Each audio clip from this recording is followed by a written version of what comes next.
What's your first thought when you hear the word algebra? If you're like most people, your experience with algebra has been far from exciting. It's boring, useless, maybe even scary. You probably learned algebra as a model of calculations, and being a human calculator is indeed boring and useless. The problem is, you learned computation, not algebra. Real algebra is a language.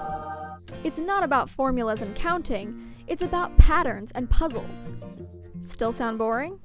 Well, by learning algebra as a language, you can better think through problems, be more creative, and understand the framework behind God's design of the world. How do you learn real algebra?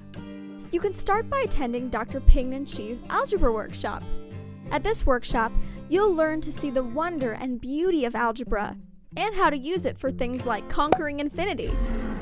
Plus, you'll leave understanding algebra more than most college STEM graduates. Real algebra isn't boring. Register today to start learning algebra as a human, not a computer.